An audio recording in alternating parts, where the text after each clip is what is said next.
নমস্কার বন্ধুরা, সুজি ও দুধ দিয়ে নরম তুলতুলে গোলাপজাম তৈরি করছি। দেখে কি খেতে ইচ্ছে করছে? তাহলে স্কিপ না করে সম্পূর্ণ ভিডিওটি দেখতে থাকুন। এখানে একটি প্যানে 1 চামচ ঘি দিয়ে তাতে 500 গ্রাম দুধ দিয়ে দিচ্ছি। আমি এখানে আমুলের লিকুইড দুধ ব্যবহার করেছি, আপনারা চাইলে গুঁড়ো দুধও ব্যবহার করতে পারেন।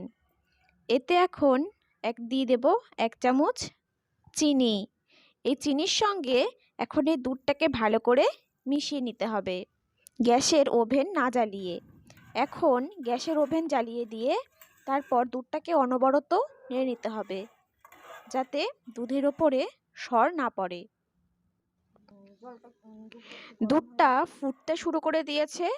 এখন আমি এতে দিয়ে দেব 250 গ্রাম সুজি।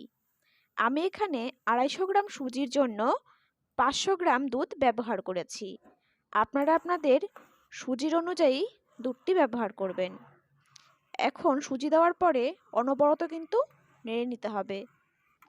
এরকম নিত্য নতুন রেসিপি পেতে আমাদের চ্যানেলটিকে সাবস্ক্রাইব করে আমাদের পাশে থাকুন। লো ফ্লেমে সুজির ডোটিকে ভালো করে নেড়ে নিতে হবে, যাতে প্যানের গায়ে লেগে না যায়।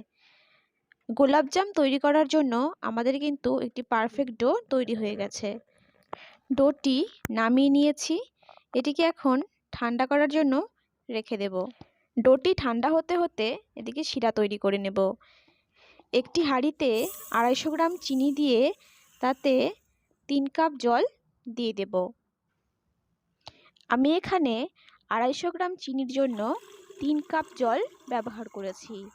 আপনারাও আপনাদের চিনির পরিমাণ অনুযায়ী জলটা ব্যবহার করবেন। এতে এখন দিয়ে দেব 2টি এলাচ।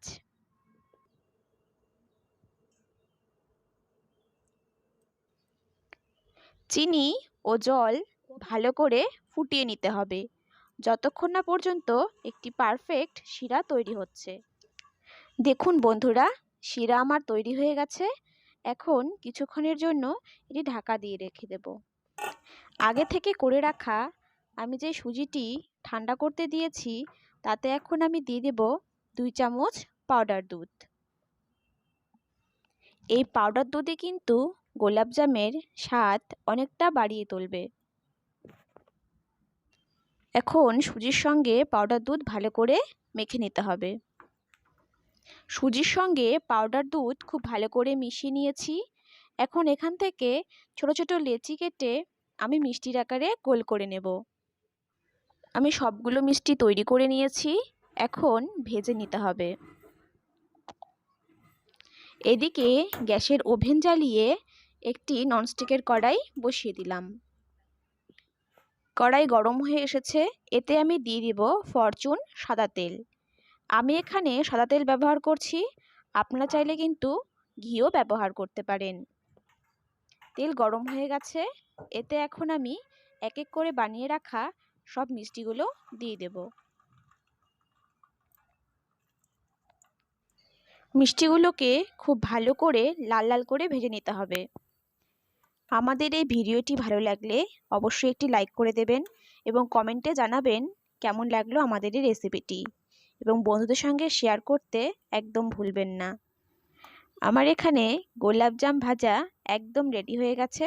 এখন এক এক করে নামিয়ে নেব।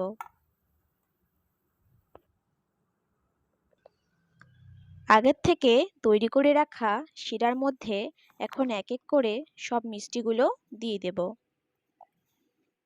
গ্যাসের হালকা ফ্লেমে শিরার সঙ্গে গোলাপজামগুলোকে ভালো করে 2-3 মিনিট জাল করে নেব।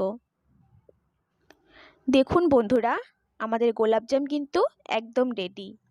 গোলাপজামটি দেখতে যেরকম সুন্দর হয়েছে, ভেতরটাও কিন্তু ততটাই সফট হয়েছে। আপনারাও চাইলে বাড়িতে তৈরি করতে পারেন। ধন্যবাদ।